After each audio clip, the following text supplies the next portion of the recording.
It's time. Itachi. Let's go.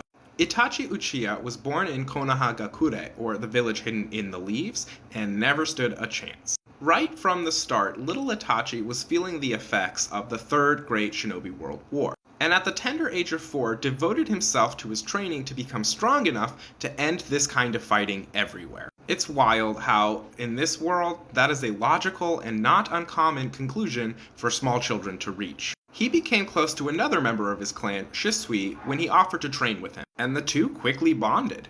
In a world full of prodigies, Itachi is one of the most prodigious. He enrolled at the academy at the age of 6, and right from the beginning was one of the most intelligent and skilled ninja it had ever seen. He graduated and became a genin after roughly 4 months. In less than 2 years, he and his teammates had distinguished themselves to the point where they were selected to guard the fire daimyo on one of his annual visits to the village. During the mission, they were attacked by some mysterious problem in a mask. Gee, I wonder who that could be. Oh, this might be too much for most ninja. So Itachi played cautious and tried to assess the situation.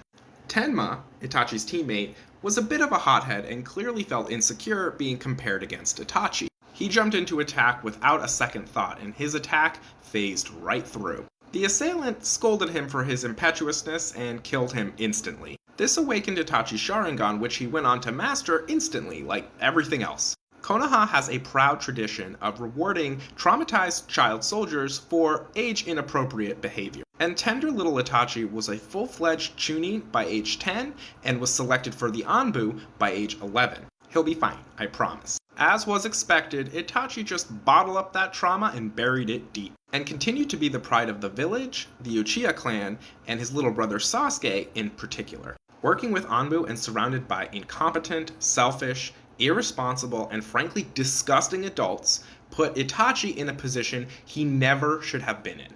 His father was head of the Uchiha clan, and they were planning a bit of an insurrection against the village due to constantly feeling sidelined and mistreated by the Hokage and the village elders. Not an entirely unjustified way to feel. But instead of being a good father, Fugaku fugaked up and brought his 11-year-old pacifist prodigy son into grown-up conflicts. He attempts to enlist his son to use his position to spy on the village elders and report back. Itachi may have been technically brilliant, but he was still a naive kid, and decided instead to report the planned coup to the council and the third Hokage, as an attempt to address things before they turned violent. He felt guilty and ashamed for betraying his clan in this way, and confided in Shisui. Shisui wanted peace as well, and was willing to use mind control via Koto Amatsukami, more on that later, to achieve it. Before he was able, he lost one of his eyes to Danzo, and seeing a few other options, he entrusted his other remaining eye to Itachi